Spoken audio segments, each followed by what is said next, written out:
Hello and welcome to Pro-Life Primetime News. Today is Friday, October 6th. I'm Leslie Palma. And I'm Teresa Watson. We're so happy to have you with us tonight. In our top story, we'll talk to Operation Rescue's Troy Newman about the fetal harvesting case the U.S. Supreme Court declined to review. Troy is one of the pro-life activists now on the hook for millions of dollars in fines and other penalties. In political news in a nutshell, Teresa will take you through the historic vote to oust House Speaker Kevin McCarthy and discuss possible replacements. She'll also tell you about our newest U.S. Senator and the woman who wants the seat held by Arizona Senator Kyrsten Sinema. In Abortion in the News, Leslie will tell you about New York City's dubious new distinction and how Russia hopes to boost its birth rate. We'll close with the latest about pro-life professional surfer Bethany Hamilton, who lost an arm to a tiger shark but didn't let that keep her out of the water. Stay with us.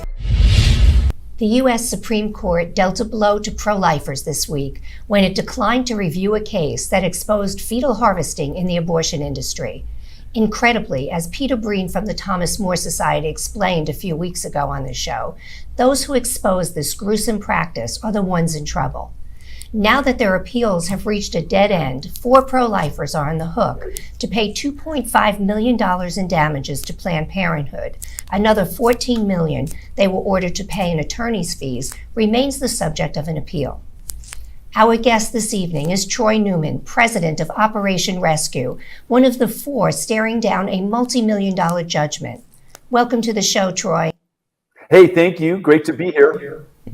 So Troy, tell us about your involvement in this case. So the actual project of the Center for Medical Progress began in my office in 2012.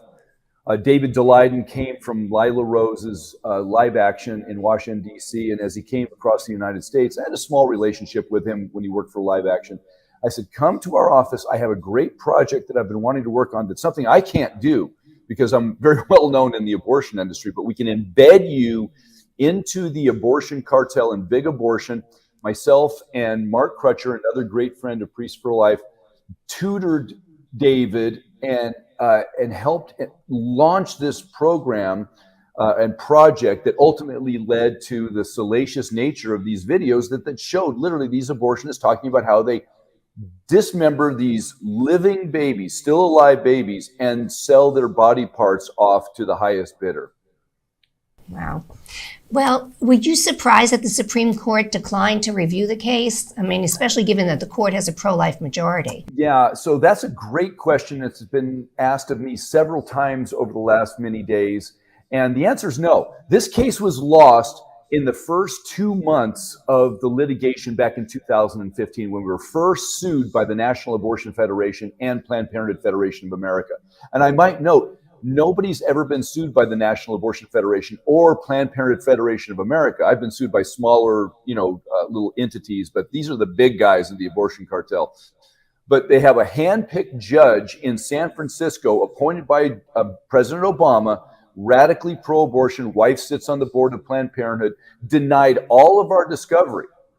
Okay, so we didn't get any emails, no documents, no invoices, no information about the sale of baby body parts. And so when the trial came, this case was all about our non-disclosure agreement, something we signed as we entered into these big conferences that we wouldn't disclose any of the information. Of course, we did. And so the case was really all about the non-disclosure agreement and some fake IDs that we used to get into these conferences. So it's not a surprise that the Supreme Court didn't take this case because it really wasn't about the sale of baby body parts. It was a simple contract dispute. And when that judge said there was no illegal activity, again, this is a federally appointed Obama judge, said to the whole world, there's no illegal activity contained in these videos. Now, are you going to believe this judge or your lying eyes? Everybody in the world saw these videos. They know this is illegal activity. So again, just to recap, this case was lost in the first few months, and anybody that's ever going to been sued or has been sued in the past knows that the case is won and lost in the very beginning stages of discovery, and we got zero discovery out of this case, and it was the judge's fault. Wow. There's nothing that you can do about that? No kind of appeal? Go to another judge? Anything? No, it's interesting when you go, we did actually challenge the judge on several different fronts for the fact of his involvement in Planned Parenthood. During the the release of these videos, his wife actually posted, "I stand with Planned Parenthood," on her Facebook page.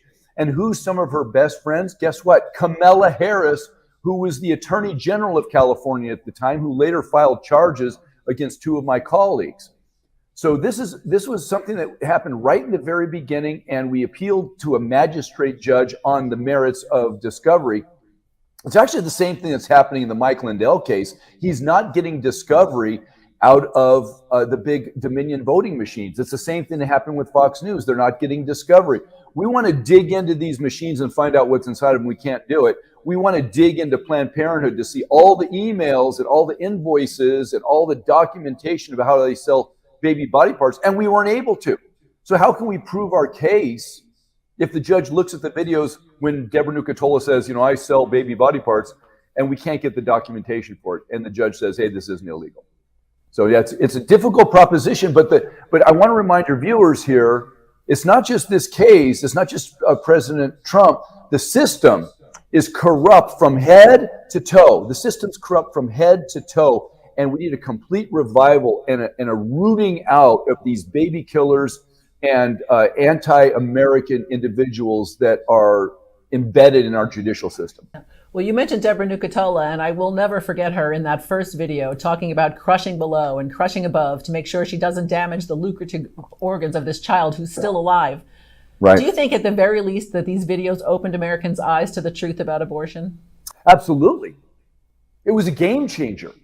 It was a game changer across the world. The veil of respectability was stripped from Planned Parenthood and the abortion industry, and people were horrified. Even pro-choice people, so-called pro-choice people that say they're in favor of, a woman's right to, kill her baby, but they said they were horrified that the gall of Planned Parenthood behind closed doors would talk shop with people that they thought were their colleagues and say, oh yeah, we remove the calvarium, or we need lots of eyes or thymus or liver or hair follicles and so forth because the researchers need it. They're feeding big pharma. How did we get this vaccine, this quote vaccine so quick, the emergency authorization? How do you get your hair shampoos? How do you get your Visine eye drops? How do you get all your cosmetic?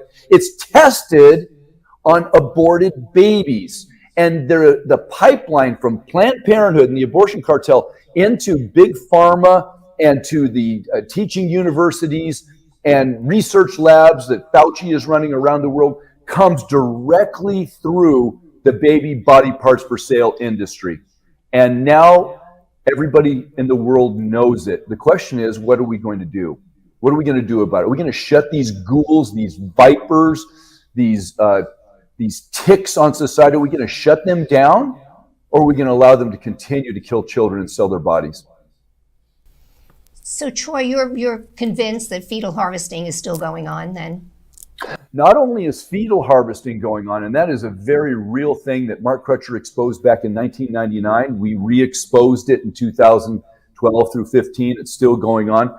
But if you have a license and it says on the back, donor, organ donor, the same sort of technicians that reside inside of abortion clinics asking women to donate their babies' bodies to science, are those same technicians are in hospitals every single day. Your daughter gets into a car wreck and she could be saved, but she's got that little donor card on the back of her license, and they petition the family, hey, just let her go, and we want her eyes or liver or heart. And there's an industry. Understand this. There's an industry in the sale of human body parts, and it's despicable. And at the heart of it is a lack of understanding for the beautiful creation that God made each one of us in the Imago Dei. We're created in the image and likeness of God, and these people have zero respect for human life. Yeah, I definitely agree with you there. But what does it feel like personally to know you might be responsible for paying millions of dollars to the nation's biggest abortion seller?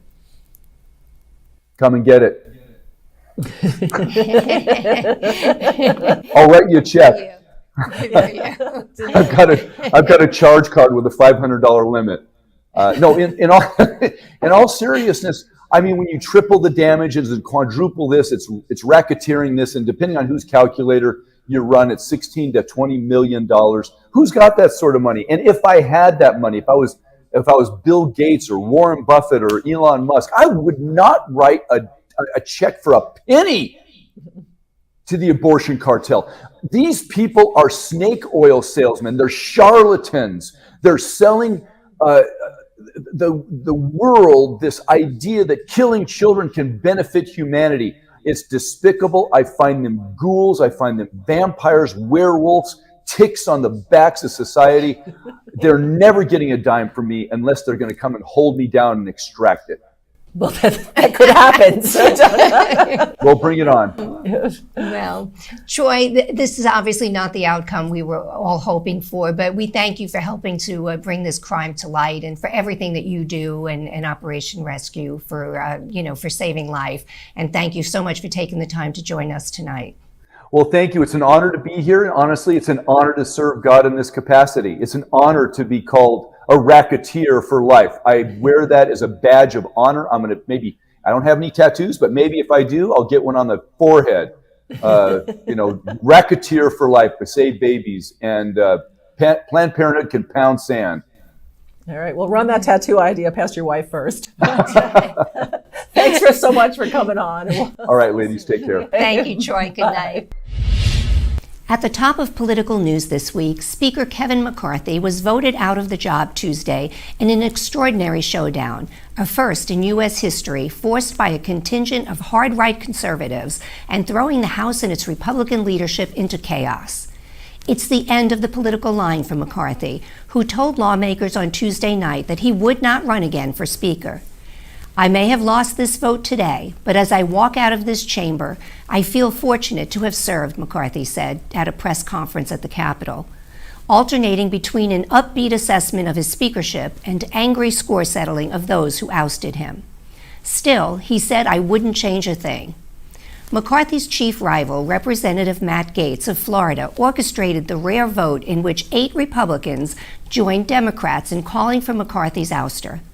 With no obvious successor, some interesting names have been tossed into the ring. House Majority Leader Steve Scalise, a Louisiana Republican who is solidly pro-life, has made a bid for the job, as has Ohio Republican Jim Jordan. But some Republicans think former President Donald Trump would make a fine speaker. Trump told reporters on Wednesday he was focused on doing the best thing for the Republican Party when asked whether he would serve as speaker, but suggested he was more focused on winning the presidential election. It might not be possible under current GOP House conference rules for Trump to grab the gavel. Rule 26 started trending on X almost as soon as Trump's name came up, with many users pointing out that since the former president is under numerous felony indictments, he may not be able to serve in Republican leadership. Rule 26 states that a member of the Republican leadership shall step aside if indicted for a felony for which a sentence of 2 or more years imprisonment may be imposed. While the House Speaker is not required to be a sitting member of Congress, it's highly unlikely Trump would garner enough House Republican votes to actually get the job. Representative Patrick McHenry of North Carolina will serve until a new speaker is chosen, likely next week.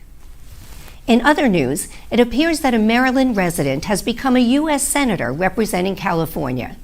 Abortion extremist LaFonza Butler was Governor Gavin Newsom's pick to fill the U.S. Senate seat left empty by the death of Democrat Dianne Feinstein.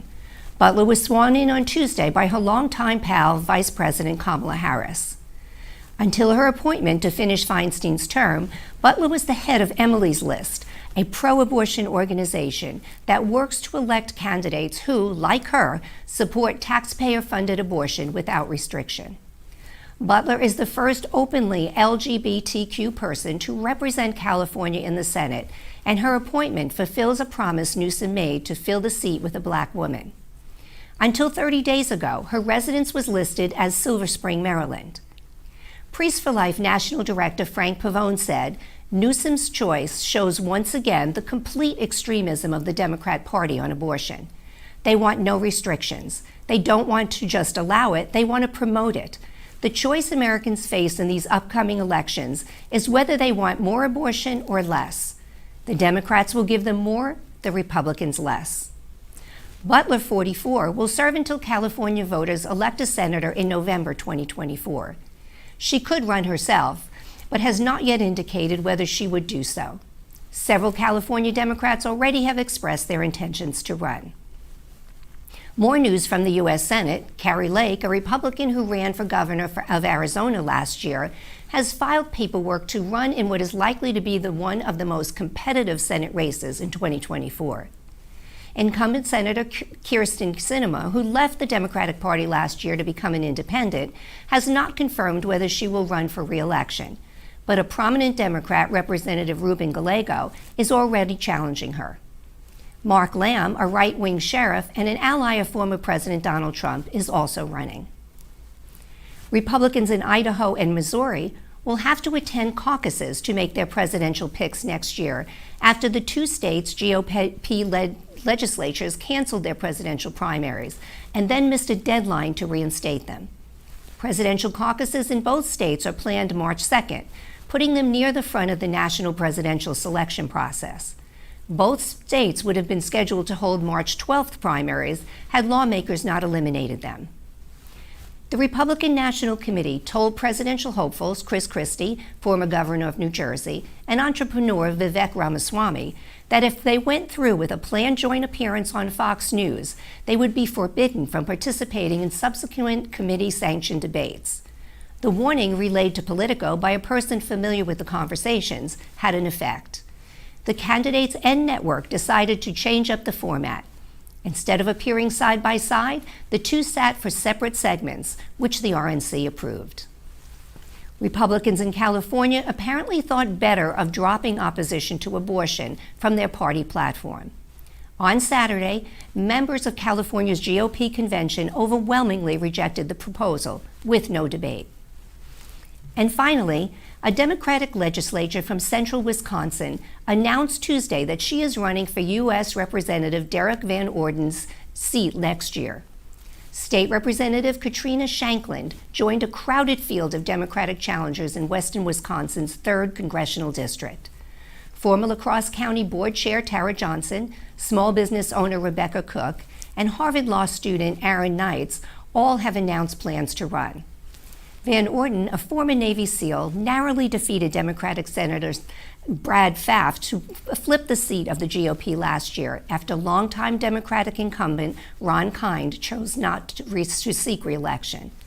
Pfaff has decided not to challenge Van Orden in 2024. And that's political news in a nutshell. A group of more than 100 black pastors in Ohio on Wednesday released a letter calling on voters in the state to vote no on Issue 1 on Election Day.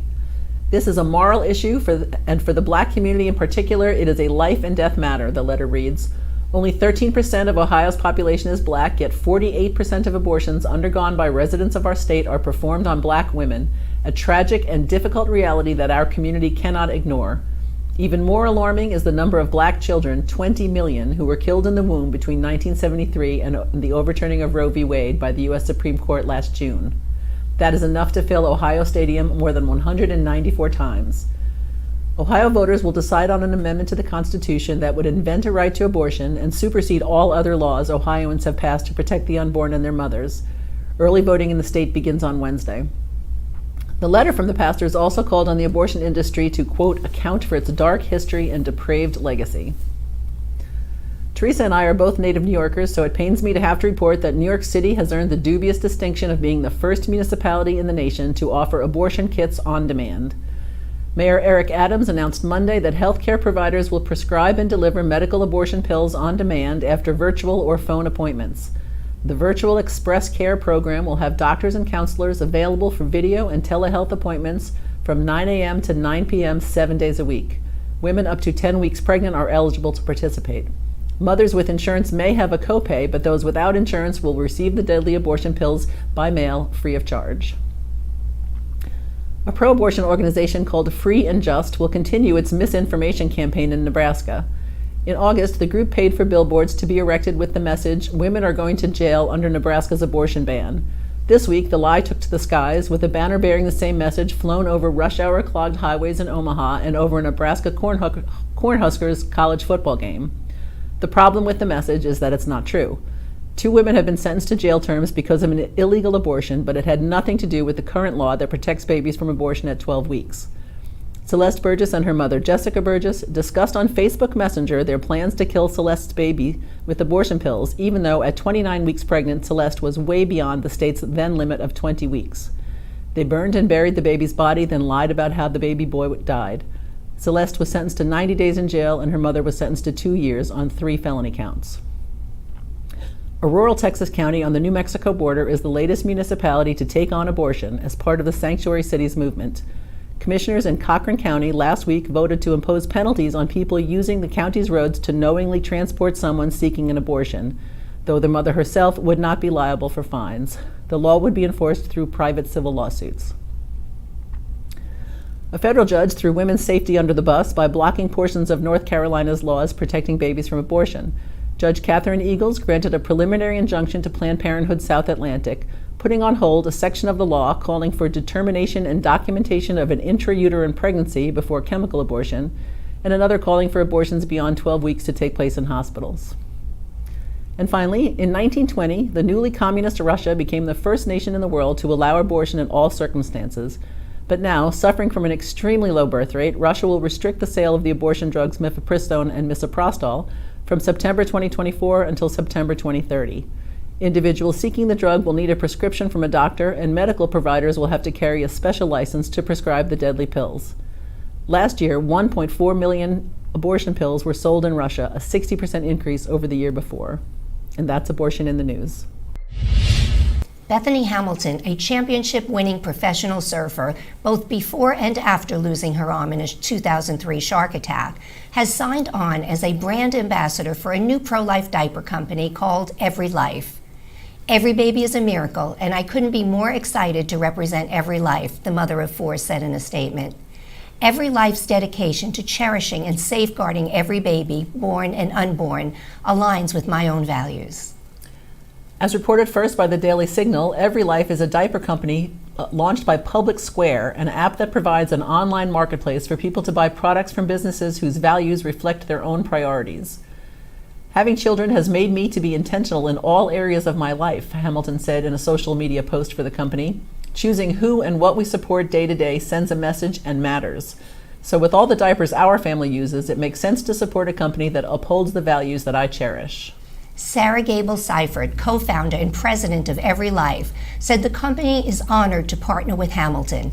She views parenthood as the greatest job anyone could ever hope to have, Seifert said. And she's resolute in her commitment to stand up for her beliefs, especially the supreme value of life. You may remember Public Square's CEO, Michael Seifert, who was previously on the show, and he offers his employees a $5,000 baby bonus per child that they can use any way they want.